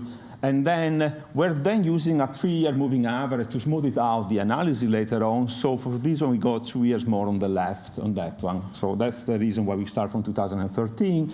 And we have identified there are 463 decisions taken by the CMA. And then what happens into these decisions, and what was OFT before, is 100 of them were we listed from a point of view to re-establish or brought to competition in the market, okay? So we will now focus on this 100 decision. We're going to link this 100 decision to our measure of, if you want, concentration, and our measure in this case of expenditure, in the market we do have, because we already have the matching done. So what we only need to do now is to read the decision and to map that decision in one of these possibly does exist with one of the itemized categories that we do have there. It might sometimes be a match with more than one, but we do that and we see what follows on. Okay, we do the same for DigiComp. For DigiComp is 72 total decisions, and 21 of these were, remember this is before Brexit, so some of the cases were decided there. Okay, we identified those that were established competition in the market. Then we identify a set of, if you want, product categories where we thought those would have been natural monopoly had no regulator been there. And I say this is very basic compared to the other because we don't have all the decision taken. We're not able to say where this decision bringing, if you want, more competition, where the important or not of that. Perhaps somebody can give guidance on this, it can be done. But if identify this and then bring it back later to see what will have happened if we had no regulated markets, okay? So results one is, on the left you have the CMA, on the right there's DigiComp. Both have a very clear negative slope on what? The vertical axis here is the incidence. This is the proportion of markets where, suppose, the first decile of our household have purchased. So they seem like that consumers have purchased more in market when the competition authorities have intervened, and the competition authority has intervened to bring back competition in the market, therefore reduce price for them, and they have benefited more than the rich have. The authority didn't have to do that. It was not in the guidance to do that, but we do find a very important result here that even if they're not asked to do, by being there in the market, by taking pro-competitive decisions, they are bringing basically these, reducing the inequality, which is always nice to say, at least, yeah. Now, we also have, well, not everybody agrees, it's nice to say, particularly in this room, I think we're above the median. I mean, most of us, and also the student here, but in life expectancy, above the median, so we're still happy to see that this is happening on the other side. Now, what happens if you look at regulation? This is simply to show what would be concentration. On the right-hand side is how would there be in the market in terms of concentration if the market that were natural monopoly had been monopoly instead of regulated markets, okay? And you can still see the gradient to become far much more steeper there. Then we look at this proportional impact of regulation on the right-hand side. And again, this is the incidence, how many of this decision of this market, of the expansion of this market was by the poor people, let's say, spent on the right-hand side, you have your regulated markets, where, for example, spent in regulated markets. So you see very high proportion of the money would have been spent there. Having regulation had that, in that case, the poor more than has the rich. And on the left-hand side, we have DG Comp and the CMA, again, similar gradient. I want to finish now. I have probably 1 minute left, but it's an important part of the analysis that I want to bring it to the end. You had a minute left 2 minutes ago, just to... That is important, because then it's a bad share. You only tell me another 1 minute. I need to say this. So this is the final one. So far what is missing is the effect on markets on pricing. So we have now collected this information by DG Comp. By using the routine of impact that the CMA is adopting, we were able now to calculate on the decision what will be for the discounted price, if you want, a reduction or markup reductions coming up with the decision. And again, now this gradient is less evident into that, but there is still a clear negative slope coming in. So also, what the message is on this graph is simply there is a reduction in the markup coming up to the decision by the, in this case, only the CMA. We have to work on DG Comp. Everything is done, and then. As I say, I will not have time to conclude, so I will stop it here. But please do read what we're saying there. Very important that we're not talking about causality. This is a story about correlation. And as you've seen, we're not talking about heavy econometry, but simply a story, but a very important message that came out of that. Thank you.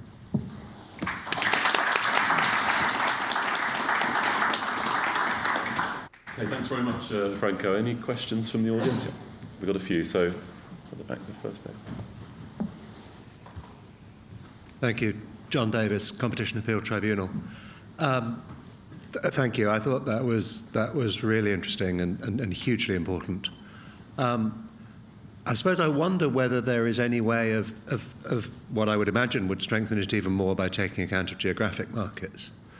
Because what you're finding is obviously that the poor are buying more things that are produced and sold in concentrated product markets. But intuitively, one thinks that the richer operate in wider geographic markets, especially for retail, because you can take the car to the out-of-town supermarket. Is there any way of bringing that in? I don't know. It's a different data set, I suppose. Yeah, no. Thank you so much. So I really try, those will not be included. So the matching of these 100 cases were only 64. I had to leave out those that were on local markets. So some decision taken, for example, in the gym in London or in certain part of Scotland. So all these local markets, because I didn't know how to bring them in, okay? But I have to think how to do. They are there. At the moment, they're not included in this analysis, though. Potentially, I could just calculate the population in this market and then putting over the total population as a rough measure, but didn't do that. Thanks. Someone put their hand up in the middle. It was me. It was the same question. So all three of you had the same question. We've got another one.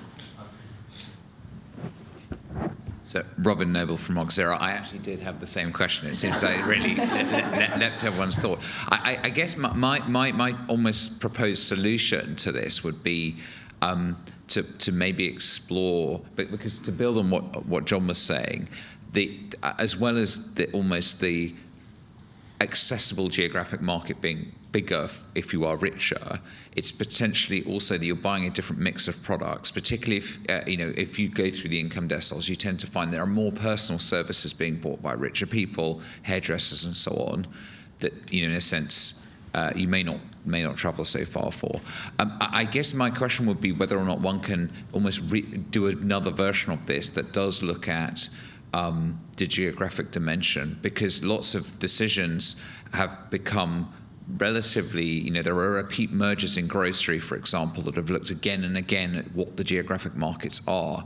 And so I wonder whether one can almost recalibrate a local HHI of, well, taking a typical town, you will face 4 grocery stores, and taking a local town, you will face 4 hairdressers, things like that, to then almost take account of it, because otherwise you can get the confounding factor of, in a sense, manufacturing becomes national. There's one firm that's really efficient at something, but if something that's less efficient, you have 100 firms, but that doesn't tell you that you could ever access 100 of them. Yeah, exactly, yes. I agree. And also the manufacturer part, remember, we're not including, for example, the import and export. That's another limitation of the manufacturer that you typically have in this type of data. The geographical one, we're limited on the data, basically. We would not have concentration available at that level. And also the household level data we're using are aggregated at the national level. But thank you. Okay, thanks very much. Thank you. We've got time maybe for one last question before we move on to the discussion. No? Okay, great. Well, thank you. Now I'll ask Stephen to come and please share his thoughts on the theme and on any of the 3 speakers' presentations.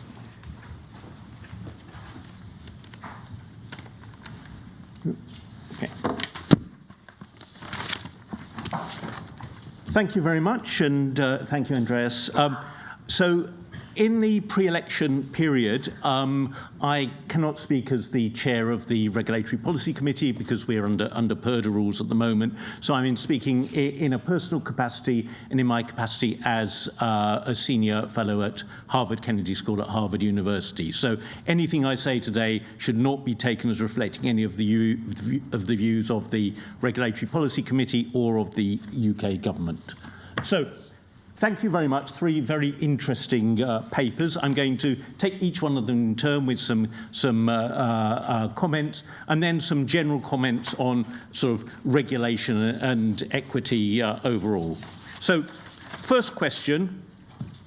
First paper was Andrew Burlinson's paper, which estimated sort of price elasticities of demand of energy consumers based on analysis of price shocks, 54% price increases following both the energy retail bankruptcies and the Russian invasion of Ukraine in 2022. And very interestingly, he estimates that compared to fixed prices, variable rates increased by about, meant that 5% less electricity was consumed by variable rate consumers, and about 20% less gas was consumed. So I'm quite pleased, actually, that he showed that result, because it shows that economists still have something to offer, because actually volume does, price does affect volume. But I am quite interested in the difference between the 2 different effects. So, sort of 5 compared to 20% is a very big difference. And, you commented on the difference in the price elasticity of demand, but it'd be quite interesting to see why, dig a bit deeper into why that effect shows and what the policy implications are of that. There are 2 things that are happening when you've got these price increases. One is that consumers are simply paying more for the energy that they continue to consume, and that is a sort of a transfer that travels up the supply chain and reflects the more expensive costs that are being involved in either purchasing more expensive fuel that doesn't come from Russia or whatever. But the other is the reduction in the amount consumed. And that's quite interesting in terms of the policy implications of the sort of dead weight loss that's being affected by that loss of demand. And that depends on the shape of the demand curve and what the demand might have been without that. So it'd be quite interesting to understand the policy responses that the government has made. So, for example, the £400 domestic energy support scheme, how has that mitigated some of that effect? And also the Ofgem price caps and how those have sort of flattened the price rise and what the welfare effects of those factors are.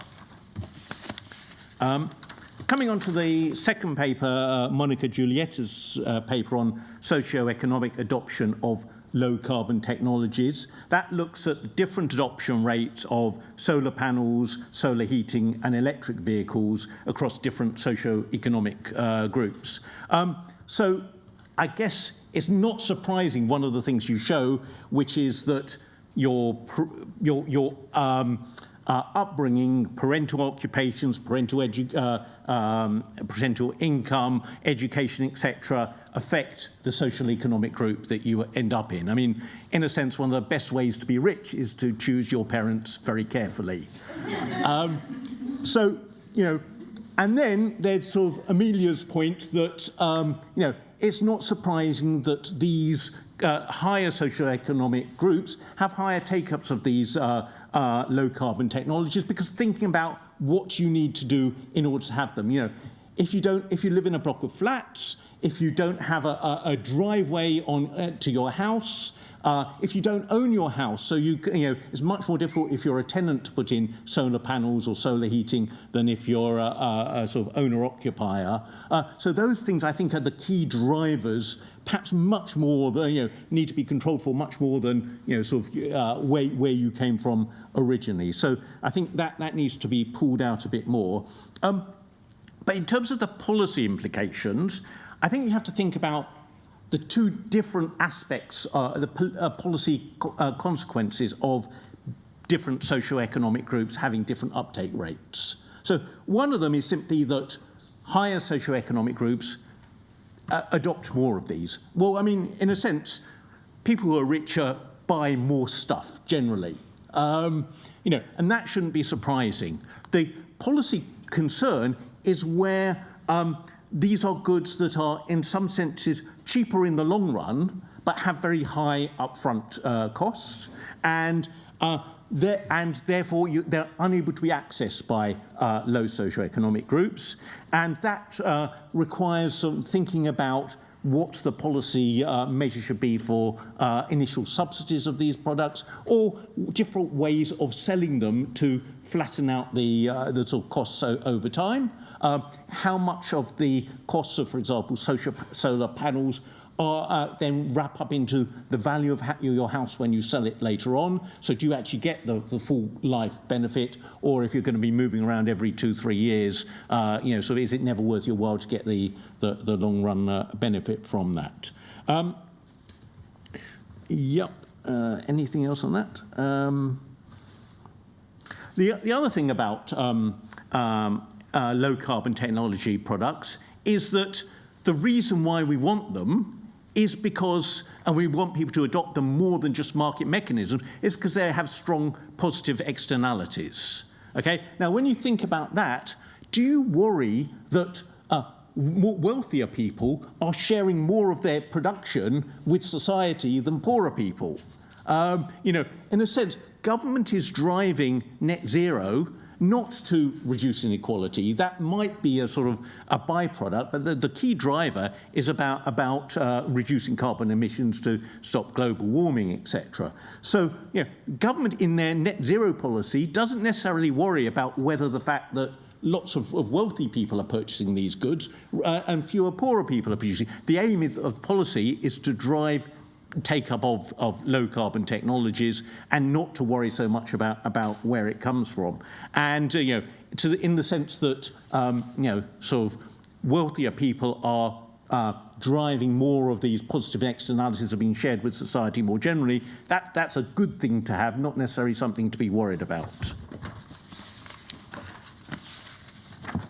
On the third paper, so Franco Mariuzzio's paper on distributional impact of competition and regulatory policy. So this policy sort of compares competition and DG Comp regulatory approaches to competition investigations and sees whether they have had an impact on reducing inequality across different groups.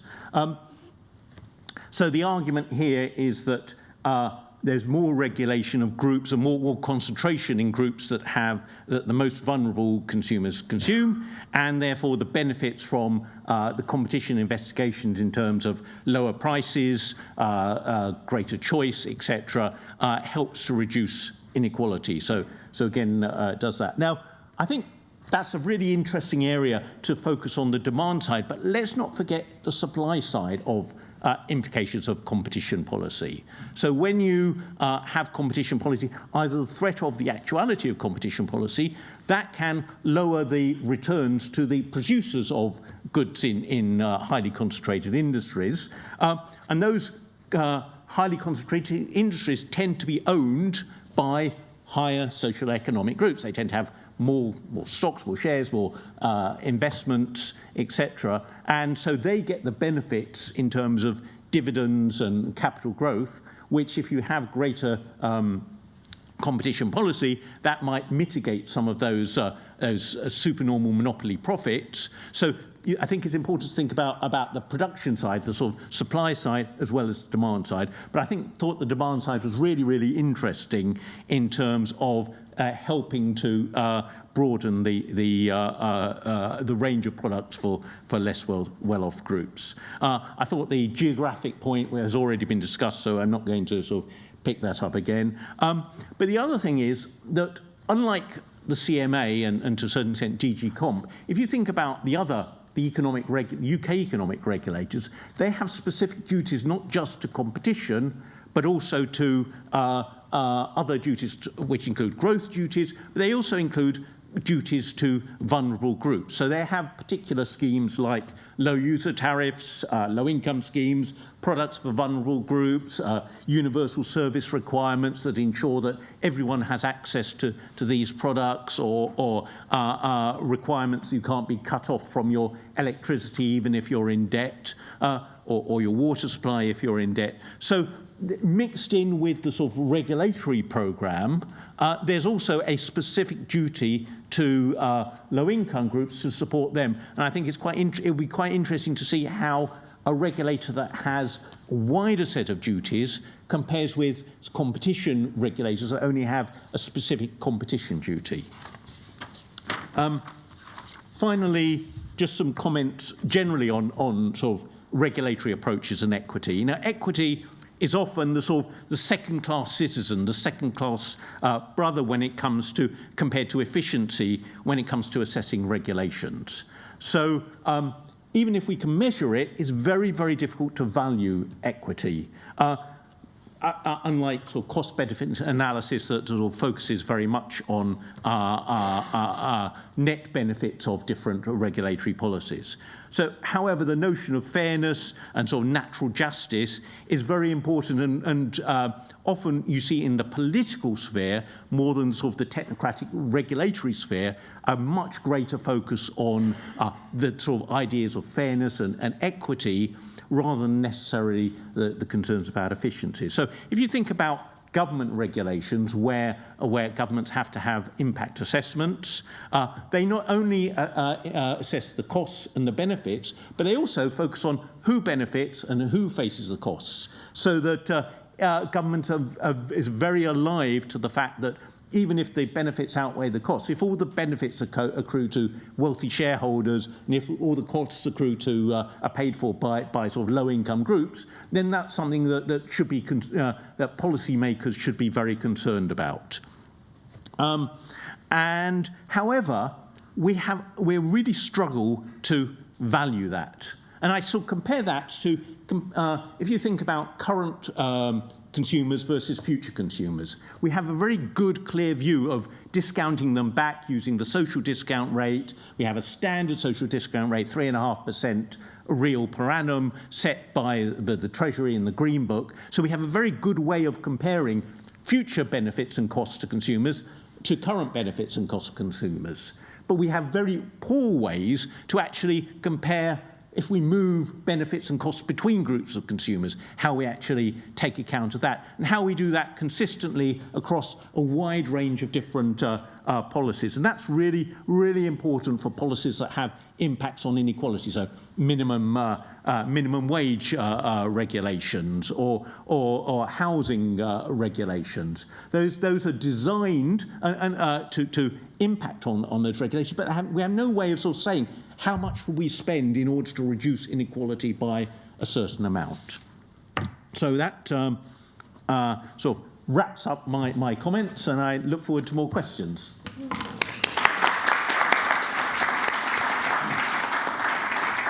Thanks very much, Stephen, for those very insightful comments. And immediately after this session, we're going to move over to the keynote. And I say that only to give our keynote speaker warning that I'm going to call him up in a few minutes. But before then, we've got time for questions for Stephen. Who'd like to kick us off?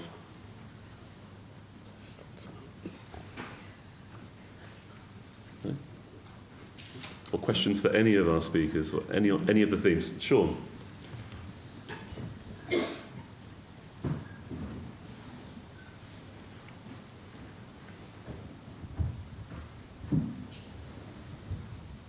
Thank you. Stephen, at the end you were mentioning that it's very difficult to balance the benefits for one group against another group. And I'm wondering if you have any thoughts on what methods might be used for doing that type of very applied equity analysis within regulatory agencies.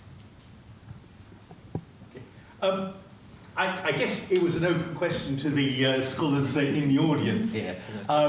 It was very much a comment that we struggle with it. So there are some examples where you can sort of infer how much government has valued reducing inequality through things like setting the minimum wage and some of the levelling up, for example, policies that, particularly under the Boris Johnson, the Conservative Party pursued, where they were thinking about sort of geographic inequality. But even there, sort of struggled to put a number on it. So I think you probably, I don't think it's easy to, because it's very much more value-based than many of the other things. It's very difficult to put a sort of theoretical approach on it, but you can infer some of the values from observation of sort of other government policies.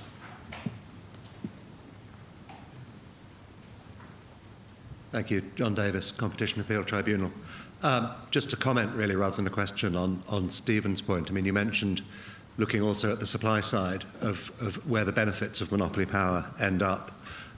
Just for sort of information for the audience, in effect, that's what the Common Law paper from the 1970s does, and Sean's much too modest to mention it, but that's actually what Sean's paper does as well. So in a sense, to get the full picture, one needs to put together those two with the paper that we heard about today. And then I think that would be a very powerful story indeed to tell about how competition policy in itself, even without sort of trying to do it, helps to reduce inequality. Yeah, absolutely. I totally agree on that. Yeah, please, Franco. So on the supply side, then it comes back, if you think about one dimension, you can talk about productivity, but you go back to innovation, then you're back to think about, is it Schumpeter or is it Arrow that we have in mind? Because if you have the Schumpeter story, then I can see how, accumulated saving can help, if you want, producing innovation. But on the other hand, if you have the Arrow model in mind, then there is not necessarily that kind of, relationship between that. So I wouldn't know to start with if what would change much on the supply side for this reason. Thanks. Joe Perkins from FTI. Stephen, you made a comment about the purpose of sort of climate change policies, that they're sort of dealing with carbon emissions, for instance. And I wonder how that relates. We've mostly been talking about distributional consequences in terms of, for instance, the income deciles of households. But there's also a sort of an potential equity consideration around essentially the polluter pays principle. So how does what you are paying or what you are receiving relate to, for instance, the positive or negative externalities you're imposing elsewhere? And I do wonder, I haven't seen a full analysis of this, but I do wonder how those support mechanisms for things like electric vehicles or solar panels play out in that context? Because we do know, that in general, of course, richer people are emitting much more carbon than poorer people, and how that kind of all fits together, I think, is, at least to me, unclear. Yeah, I mean, you're absolutely right. So richer people have a more than proportionately higher carbon footprint, and government sort of certainly is aware of that in their policy mechanisms. But often, when they think about the distribution, they think about the distributional effects on businesses as much as on consumers. So, for example, in an impact assessment, you have a small and micro business assessment, which particularly focuses on, is this this measure disproportionately affecting smaller businesses with less than 50 employees who would need to have a compliance officer and change their IT system, or simply have sort of one-man band who have to spend 20% of their time filling in forms rather than selling goods. So there is an awareness of that. The trouble is, and I have to be careful here because so we are in the pre-election period. The trouble is, having identified it in the impact assessment, how far government actually takes account of it in the policy decision making. Isn't there also an issue of devising environmental interventions that are targeted to the, say, net zero environmental objectives, and then you're left with somehow punishing parts of society that are not able to adapt? So I'm thinking about, say, the Euler's enlargement that basically created considerations about equity, because from the environmental intervention it makes sense, but then you have other concerns. So that maybe the policy should be more, in a way, broader in its considerations. Well, certainly the government, when it gets an impact assessment, it will see not just how many sort of tons of carbon dioxide equivalents are reduced, but it will have some sort of equity assessment that says, this is likely to have a disproportionate impact on smaller or larger households, larger income groups, etc. What government does with that is a different question. With that information, policymakers can make their own decisions, and policymakers, democratically elected governments, do not have to be consistent. They do not have to be sort of economically efficient, and they think about the political consequences of their decisions. And sometimes, if we had technocratic economists running the country, we would have different decisions. Any final comments? No, I just want to say thank you for your thoughtful comments. I think they were really useful for our work going forward. And also, I think Monica already brought up a piece that I found most interesting, is inequality as a byproduct and what the policymakers do about this. So I think it's something for us to think about going forward. We've got one final question from Amelia. May I add as a note that econometrics quite likes that someone else has chosen your parents for you? That's very useful. So my question was actually a more techie one for Franco, and he may have covered this already and I may have missed it. But I was just thinking about this point about the different deciles and competition authority activity, and you talked about concentration and the different deciles. But it struck me that actually just the size of the markets at different deciles may be very different, because in a way the rich and the poor don't buy entirely different stuff. Basically the stuff that the poor buy, the rich buy as well. It's just everybody buys that stuff, the mass market stuff, and then the rich buy some extra stuff that's kind of ridiculously expensive. And so is it that actually in the lower deciles, the markets that are being bought from are just really big markets? And therefore, if the competition authority is focusing its attention, it's naturally going to prioritise the really big markets, because if there's an issue there, there is going to be the biggest impact. So they're accidentally having an impact on inequality just by focusing on the big markets. Yeah.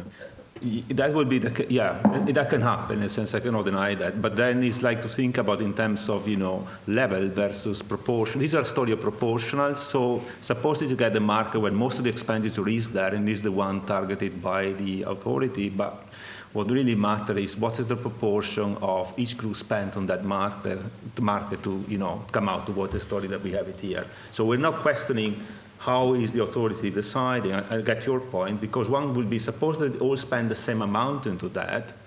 In principle, you still can get a difference. It depends what is the proportion of your expenditure there. There would be no effect, but in terms of income, there will still be an effect because of the saving story. So, yeah, maybe I'll have to add that is to make it more clear, but again, I see the point. Yeah. Great, thank you very much. Please join me in thanking the panel for a great session.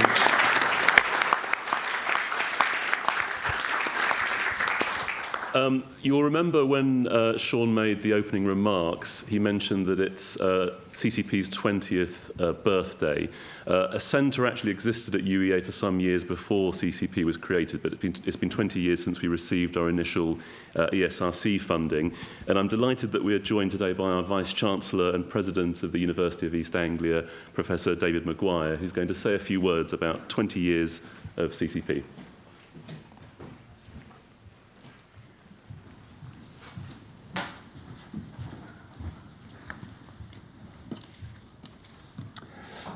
Good morning, ladies and gentlemen in the audience, and also to those of you who are joining us online. I'm incredibly proud and pleased to be standing before you today to tell you a story of longevity and unalloyed success and achievement. One of the real delights of being the Vice-Chancellor and Chief Executive of a university of 18,000 students is that there are occasions when you get to celebrate success, and today is one of those days. Today marks a tremendous achievement, and I'm here to remind some of us and tell others of the remarkable story of the Centre for Competition Policy, or CCP as it's sometimes known, because this is the 20th anniversary of its initiation. CCP was founded in 2004 thanks to a grant from the United Kingdom's funding body for social sciences, the Economic and Social Research Council, today part of UKRI. The CCP benefited from this support for 10 years, and today marks the culmination of a further 10 years of self-funding. This is a remarkable feat, I think. Almost all of the centres that have been funded by the ESRC have come and they've gone. Every time the ESRC gives out some funding, it always suggests that it wants the receiver to become self-financing and to be able to look after itself in many years to come. So I think CCP's longevity is all the more remarkable given that it's one of the few centres that has achieved escape velocity of its own and continues to exist and do great work today. The general policy of the ESRC is to rotate funding to allow many seeds to grow. But the truth is that most seeds without nourishment do not continue to prosper. And I want to tell you a little about the nourishment that this centre has received and how it has indeed gone on to prosper. CCP has managed this feat because its work has remained well-focused, its topics economically relevant, and its supporters resolute in ensuring that its work is always of the highest level of excellence. CCP actually has three core areas of interest. These are competition law, economic regulation, and consumer policy. And my message today is that the CCP remains just as relevant as it was at its first beginnings, even if the areas of focus have necessarily evolved. The issues it's interested in are long-lasting, if not, some may say, eternal. The topic of market strength will always occupy minds. The topic of how to invest limited government funds will remain one for the ages, as more competing needs for investment manifest themselves. The topic of social welfare, corporate abuse, or consumer directions will not go away. Recognising the ongoing relevance of these topics, the university has always done its best to stand firmly with the CCP and to recognise its excellence as one part of being able to show our respective colours to the world.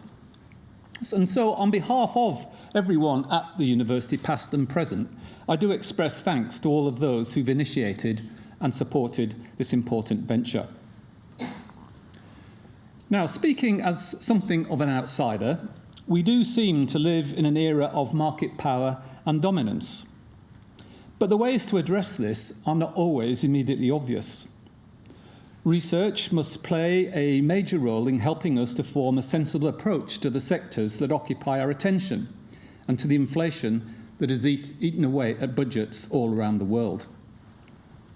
Researchers at the Centre have shown how well operating markets play a key role in keeping our lives affordable and determining ways in which monopoly around us act. As the Centre reaches its 2 decades mark, it is valuable, I think, to look back and to understand the many sources of its success.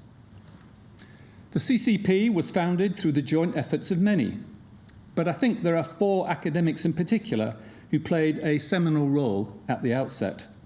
These are Steve Davis, Morton Havid, Bruce Lyons, and Catherine Wadhams. While the first of these has unfortunately passed away, I'm glad to announce that a student prize in his honour is alive and well and welcoming new master's students to his home school, the School of Economics at the university. One of the hallmarks of the founders was that high quality and relevant research was needed to inform policymakers. The commitment of each of the 4 to policy was evident, with all of them having served important roles as advisors or decision makers within regulators. They all had core roles in their respective departments, which meant that the Centre was able to accumulate expertise without direct financial obligation to pay the full salary of each participant. This, of course, is a tactic that universities around the world deploy through careful and persistent recruiting strategies. Attracting those with like interest to associate can form a centre of excellence, which means that the university can start such a network and often maintain its position through many cycles and many generations. So let me walk you through a little of the history of the Centre, beginning with what we might call the prequel. The prequel was the Centre for Competition Regulation, as it was called at the time. The global intellectual and policy dynamic at the turn of the century was the rebalancing of regulation to facilitate less heavy-handed interventions while serving consumer interests. The key research questions were, when can market competition be relied upon to serve consumer interests, and when does it need regulation? And what form should that regulation take? Recruiting Morton Havid into economics and Catherine Wadhams into management, which is now the Norwich Business School, in the year 2000, added to the existing UEA research strength in this area. And in particular, Professor Catherine Wadhams' brief was to set up and lead a new research centre focused on regulation and competition policy. The centre initially had 8 members, 4 from economics and 4 from management. And then the core faculty members were joined by a series of PhD students who were already working broadly in this area. The centre was then expanded with members from law, as the law school took the opportunity to invest in what at the time some saw as something of a niche area. So the Centre for Competition Regulation was jointly owned and underwritten by 3 schools at the university: economics, law and management, with Catherine Wadhams appointed as director and Bruce Lyons as the deputy director. The centre was overseen by a management board consisting of the heads of the 3 schools and chaired by the university's Pro-Vice-Chancellor for Research. Funding was sought from various sources, and a new master's degree aimed at practitioners was established, the MA in Competition and Regulation Policy. There was a seminar series with both internal and external speakers and regular meetings to boost the sense of community.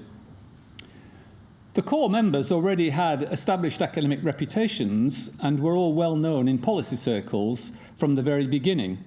And so this is important in establishing well-functioning pathways to engagement and impact. In 2003, the ESRC announced a general call for research centre funding. The Enterprise Act, reforming competition law and institutions, had recently been enacted. Those charged with implementation were receptive to coherent evidence-based economic advice, and the time seemed right for a properly funded centre dedicated to the study of competition policy and regulation, taking CCR to the next level in a highly competitive field were it to be successful. And so that was the prequel to the establishment of the ESRC Centre, which was funded from 2004 to 2014. Obtaining the ESRC Centre grant of £5 million, initially for 5 years, but with the opportunity for a further 5 years of funding if performance met expectations, had several consequences. The first was cosmetic. The funders required a rename for the centre so that it looked new, amongst other things. And so was born the ESRC Centre for Competition Policy. The second was more important, I think, and involved an expansion in personnel. We were required to add another discipline, political science, to the already involved disciplines of economics and law, and did so through the appointment of an external political science champion, Hussein Qasim, who at that time there was no obvious candidate within the university. We were also required to strengthen the law input to the centre through the appointment of a senior competition lawyer. The Law School advertised a chair, to which Morton David was appointed. Finally, the grant enabled the CCP to have adequate administrative and research assistant support. The community was completed by a range of postgraduate students and facilitated by dedicated offices in a key part of the university called the Ziggurats, an iconic structure on the university campus. I think it's worth just summarising what happened at the centre by quoting from the last report to the ESRC, where the ESRC said, "The overarching objective of the centre has been to identify and fill the knowledge gap around the economic regulation of businesses through competition law and sector regulation. The original centre from which the CCP grew was created at a time when competition law and its enforcement were changing radically in the UK, from a regime based on public interest test and relatively weak enforcement and punishment to a regime based on prohibition and enforcement by independent administrative authorities. The new regime was, at the same time, in need of evidence on which to base its decisions and, through its clearer goals, was more open to external scrutiny and study. The research grant from ESRC enabled continuation and significant expansion of the work, some of which had been previously initiated with the aim of making the CCP a world-leading research centre carrying out real-world relevant research without compromising on academic rigour. With the expanding importance of competition policy, both as an academic field and as a growth area for practitioners, has come an interesting need for well-trained postgraduate researchers. Beyond knowledge creation, an important part of the mission has therefore been to develop the next generation of researchers. So that was the mission throughout that period to 2014. The grant came to an end after 10 years, and the centre was cast out on its own to fend for itself, as it were. And so then began this next interesting period from 2014 to 2024. Since the end of the ESRC grant, the CCP has been led by Morton David and now Sean Ennis. Under their leadership, it has continued, I think, to prosper and has adapted to the new problems of the age, as of course is demonstrated by this conference, for example. In some ways, the conference topic suggests a turning point for UK regulation, reflecting a policymaker belief that stronger interventions are needed now more than at the start of the centre 20 years ago. I dare say that the need for further work here continues to be of cardinal importance, as at the founding of the CCP, particularly with the establishment of a new focus on government regulation of digital, with the need for greater accomplishments for our environment that affect many infrastructure industries. I think it's just worth looking back through a sort of tale of the tape and an analysis of the numbers of what the centre has achieved. Because I think some of the statistics for the centre are quite astonishing when you look at them all together. Since its inception, the centre has received more than £11 million of funding for its work. It has more than 20 members of faculty who associate with it, and over its 20 years, more than 80 people have contributed to the work effort. It also has more than 40 affiliates from outside the university who are engaged with the centre in one way, shape or form. Since its origin, more than 400 academic articles have been produced, more than 60 book chapters, and more than 16 books have been produced by various members of CCP. These have been supplemented by 189, very precise number of blog posts, and 111 responses to public consultations. I think the responses to public consultations are truly remarkable, given that these responses have high social value. And I'm not immediately aware of any non-private institute that would have had such a strong track record of participation in public policy making in quite this way. More than 95 PhD students have been associated with the centre over its history, and these have straddled business, economics, law, and politics. The CCP now has a new partnership association with similar centres at the University of Tilburg in the Netherlands, which is also interestingly celebrating its 20-year anniversary, and with the University of Johannesburg in South Africa. The centre now has received sponsorship from Clifford Chance, which has ensured continued relevance of topic choice. And of course, it's through that sponsorship that we're able to be in person here today, and we thank them very much indeed for their contribution. CCP members have been actively involved in activities in many countries around the world. So we've moved out from Whitehall to the United Nations, to the OECD, from Europe to the United States, to Namibia, the Philippines and South Africa.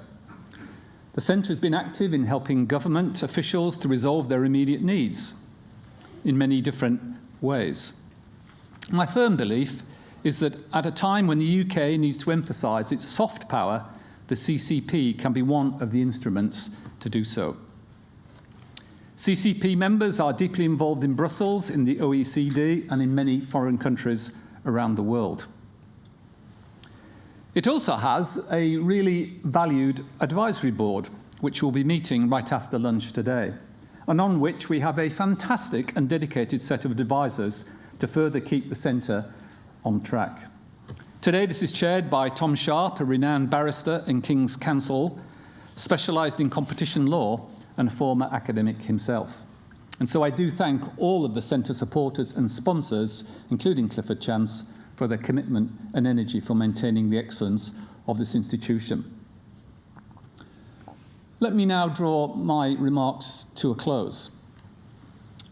I would like to celebrate the founding Gang of Four for their vision, their commitment and their engagement.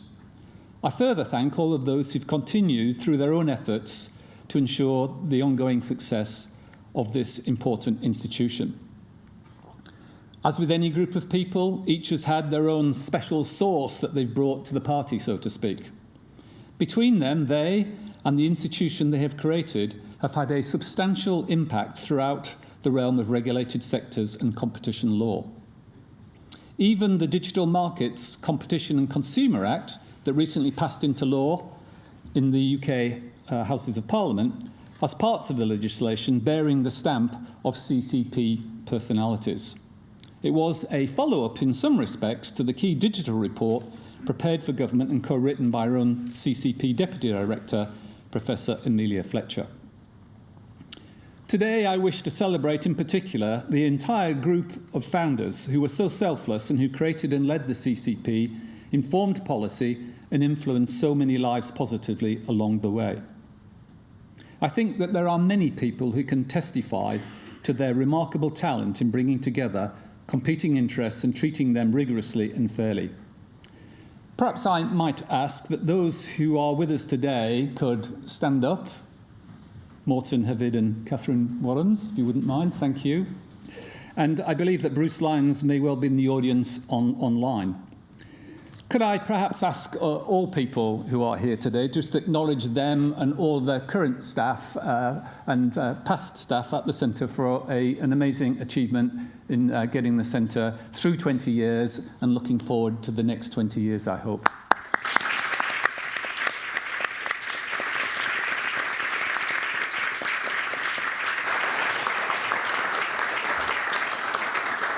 Well done.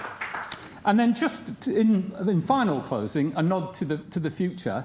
Of course, a centre is only ever as good as the people that work there, the research and policy making that they do, and the topics that they bring new insights to and develop for the best use in society. And so it's really pleasing that just in the last couple of days we've heard that Professor Jens Prufer in economics and the University of Tilburg have been awarded a huge grant to look at AI policy to support policymakers and regulators. So the European Union, Britain still has a vestigial relationship to Brussels in at least one form.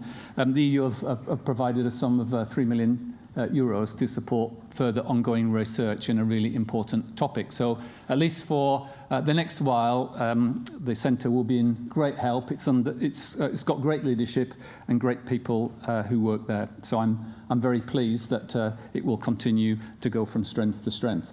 So it's been my honour to speak with you today and learn about the work in this domain, which I do believe adds enormous richness, diversity and strength to the activities of our university and the communities that we serve. Thank you for your attention, and very nice to see you.